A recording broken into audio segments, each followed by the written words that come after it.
Congressman Diaz-Balart, thank you so much for joining us as always. Thank you, Jackie. Before we begin, I want to mention the passing of your brother Lincoln, who we all knew and loved, and he was a fierce advocate for a free Cuba and spent 18 years in the House of Representatives. And I might add, he leaves an incredible legacy. Just your thoughts? Well, look, it's a big loss for the family, obviously, but we're reminded how blessed we are as a family and as a country. And Lincoln is a person who dedicated his life for the cause of freedom, to strengthen the United States, and to help those who are voiceless or who are powerless. And he left an amazing legacy of success, getting things done. I'm exceedingly proud of him, and it's been a privilege and an honor to be his brother. And obviously, we are missing him deeply, but thank you for those kind words, Jackie. This community is all missing him. We have so many things to get to, but we have to begin with the Trump administration ending humanitarian parole programs for Cubans, Haitians, Nicaraguans, and Venezuelans, which means they will lose the protection from deportation and work permits. Yeah, it's really interesting. During the Biden administration, when President Biden actually gave control of the southern border to the narco cartels, we had a huge influx of millions of people who came here ahead of people who had been waiting in line sometimes for years or sometimes even for almost a decade. And he, in essence, allowed the cartels to determine who got here and who stayed here. And I said at the time that was not only unlawful, but unsustainable. And here I am once again. I hate to say I told you so, but I told you so. And so what is now the Trump administration doing? They are reversing that. They are securing the border. They are focusing mostly, obviously, on the most violent. We just saw that just captured one of the leaders of one of the most dangerous gangs in the world right here close to Washington, D.C. They are dismantling Tren Aragua in the United States. They're throwing out murderers, rapists. And by the way, here's the bottom line. They are trying to bring back, actually, they're bringing back the rule of law. That is what the American people voted for, and that is exactly what President Trump is doing. Now, within that, there are going to be things that we may not totally like, but because the rule of law is sometimes painful, and because adhering to the law it can be sometimes painful. But again, the American people have demanded it, and he is delivering. Nothing that he is doing should be a surprise, because it's exactly what he said he was going to do. In the case of hundreds of thousands of people that the Biden administration allowed in, again, that the cartels brought to the southern border and allowed in. Many of those, by the way, are really good people who are working and who have been, doing everything they can to just, get right. But their status, by the way, is not adhering to the rule of law. And so what I'm going to try to do is I'm working with the administration to try to create a process so that individuals who, by the way, might have asylum cases, real asylum cases, can have those adjudicated, which was not the case during the Biden administration. And I'm hoping to establish that with this administration. So you're having conversations with the administration about it, because what I was going to ask is that many in this community, including many of your constituents, are from these countries and have been supporters of the president, and some believe this is a betrayal.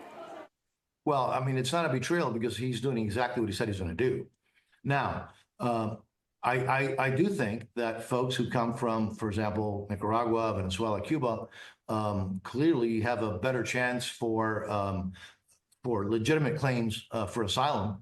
And that's why a dedicated process, a process where those folks can be looked at on an individual basis, I think would be really, really helpful. That did not take place during the Biden administration. And we all know that there was little to no vetting, which is why we have so many people who are gang members, who are murderers, who are convicted murderers even, who are allowed in and just put into and flown into at taxpayer expense into our communities. And so that's being changed. That has already changed. That's being reversed. And so I keep talking to the administration. I will continue to work with the administration on a number of different issues. And I think what we should have is a real vetting process, particularly for those folks who come from countries that are, have such serious problems like those three that I just mentioned.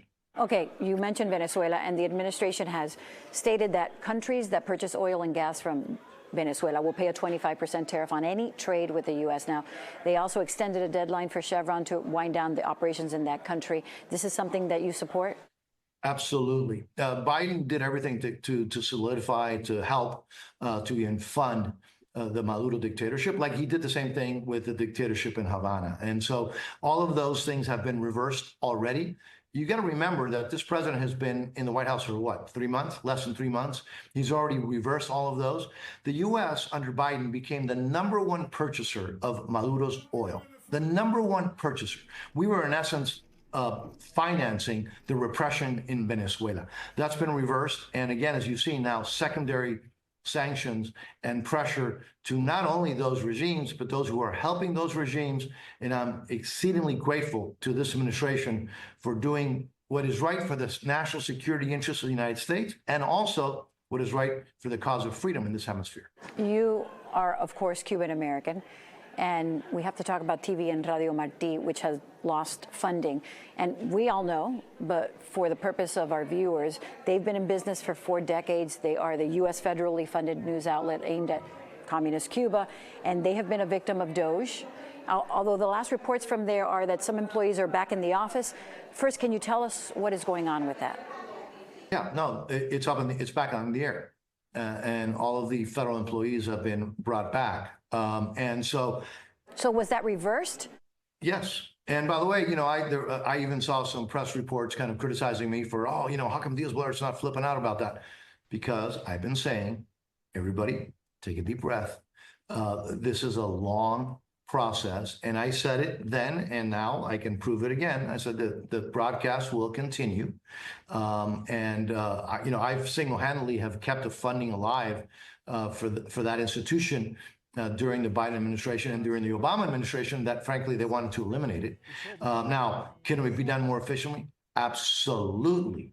But the funding is back. It's already up in the air. And so I keep telling everybody, calm down a little bit. This administration is looking for and finding billions upon billions of dollars of wasteful taxpayer expenditures. They're cutting back on waste, on fraud and abuse.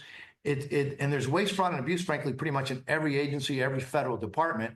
But the things that are important, we're going to continue to fund, but we're going to do it in a more efficient and a less costly fashion. And you are seeing it again in the I told you so category, not to you, Jackie, but to a lot of others. In the I told you so category, the broadcast will continue. And I think what you're going to see, by the way, is we're going to do much better with less money, not only there, but everywhere else in the federal government. Okay, good. That has been clarified. Let's talk about the fallout from the Signal chat messages that were meant for senior administration officials and allegedly included a journalist from The Atlantic. It apparently showed military operations. There has been some back and forth on whether it was classified or not. But as a result, House hearings have been taking place in Washington. What are you hearing? And some are even calling for the resignation of the Secretary of Defense and others. Yeah, look, I think that was a mistake. Anybody who's dealt with social media and text and that kind of thing, I guarantee you has made that mistake of putting somebody on that list that shouldn't be on there. It was a mistake. It's a mistake that, thank God, did not cause any real problems. The mission went off perfectly. President Trump is going after the enemies of the United States. He's doing so in a very aggressive fashion, something that the previous administration refused to do or was incapable of doing. And this, again, was a mistake. It better not happen again. I don't think it will happen again. And thank God nothing bad came of it. Congressman, it's always great to talk to you, and thank you so much for giving us your time. Thank you, Jackie. And again, thank you for those kind words about my brother Lincoln.